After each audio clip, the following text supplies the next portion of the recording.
Hi, my name is Hannah. Welcome back to my channel. I have read some really good books this past week or so, and I'm excited to talk about them, so let's jump into that. This next book was a recommendation from Brandon at Brandon's Bookshelf, so I will make sure to link his channel down below. So I read the book When We Cease to Understand the World, and this is following different scientists and kind of the line between madness and brilliance. For example, we talk about Schrodinger and Heisenberg and a lot of their personal life and how knowing so much about the universe can kind of also make you kind of go a little crazy. I liked it as a science book because it talked a lot about some amazing discoveries that people have made, but also it was a very human look and kind of a look into their lives. What I found a little difficult in the book was that it seemed like kind of separate stories. I feel like even though there were some really interesting things that happened, I didn't see them really meshing together as a super cohesive narrative. So while I enjoyed it, it felt kind of like I was reading 3 or 4 really interesting articles on similar topics, and I didn't feel like it was a super cohesive book. But if you are interested in the subject, I feel like it was an interesting look and it was done well up to a point. I read the book A Little Devil in America, Notes in Praise of Black Performance, and this was interesting. This author does an amazing job at going through some of these Black historical moments in entertainment and what they mean and how they make him feel, and it's a very beautiful style of writing. I feel like he was very good at painting a picture with his words. There were so many times that I had to stop reading the book and go look up the song or the performance that he was talking about because I needed to see what he was talking about. So excellent, well done that way. This was a little scattered, maybe. It seemed like maybe a collection of essays once again, and maybe not super cohesive. There were a lot of tangents. It felt like it was kind of in a stream of conscious type way of telling it. He would start out by talking about how something made him feel, and soon he was off on a completely different topic, but it was still important. It just didn't quite go with the theme or the focus of the book. So the book lacked a little focus, but his writing was really beautiful at times and really made me want to look it up. I would recommend it if you're interested in the history of Black performance in the United States, and a lot of that goes into what's not so good and what is so good and how that affects people when they watch it. And I thought the author did a really good job at kind of exploring the subject, even though it wasn't super focused. So still a very interesting book. So I read the book Silverview.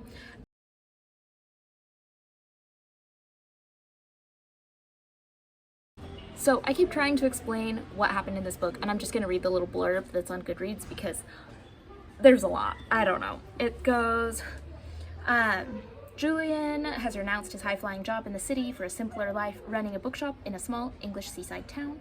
But only a couple months into his new career, Julian's evening is disrupted by a visitor, Edward.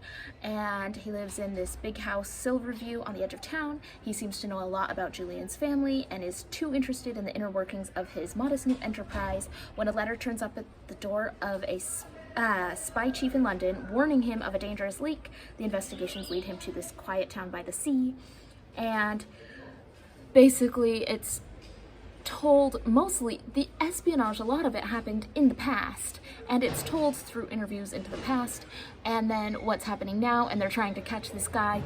What did he betray his country and why? I appreciated it for the story. The story was fine, but I was going into this hoping for an espionage type novel, and I wanted more suspense and more excitement, and I didn't care that much.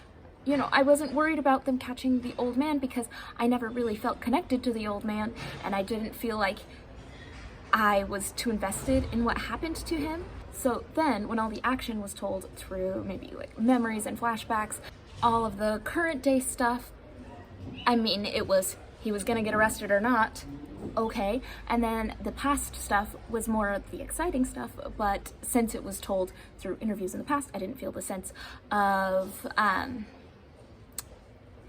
urgency that I would maybe want from this kind of book. So I don't know, it was fine. I just think I went in with different expectations than what this book delivered. So I'm kind of middle of the road on it. There were a lot of good themes that you could talk about. You could talk about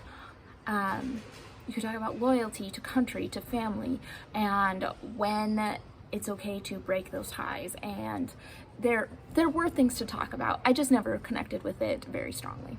So I finally got around to reading The Silent Companions, and I have heard so many good things about this book. It was on my list. I checked it out at one point, but I had a bunch of other books, and I just kind of looked at the cover, which was judging the book by the cover, and I was like, never mind, I'm just not going to deal with this one right now. And it got back on my TBR thanks to Nikki over at Red Dot Reads, so I will make sure to link her channel down below. And I am so glad that I got through this one. Like, this one was 5 stars for me. I loved it. So this is kind of a gothic horror story, and it just kind of like checked all those little boxes. It had all the suspense, all the spookiness, all the, a little bit formulaic, but in a way that I really enjoyed, that, she's newly married and her husband mysteriously dies and she's stuck in an old family house that's kind of falling apart, and there's these creepy things that are following her. Anyways, love it. This was a perfect beginning of October read. It just had all the spooky vibes and was so fun to read.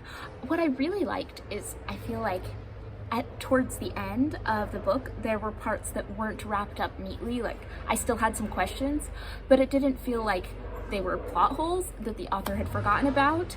More of just a little bit of things that I could still think about. What if this was going on? What if this was going on? And could kind of leave me with that slightly unsettled, creepy feeling without being sloppily done. So I thought that was just really well done. Like, I thought the author was very masterful in her craft of coming up with this story, and I couldn't put it down. It was a 2 day, 1 day, 2 day, I don't remember how long it took me, but I couldn't put it down, and it was really good. So I do recommend this one a lot. 5 stars. If you want a creepy book, I think you would like this one a lot. And that is all the books that I have read the past week or so. I loved finishing it off with something a little creepier for October. And if you have any thoughts on these books, please leave them down in the comments down below. And I will see you all on the next one.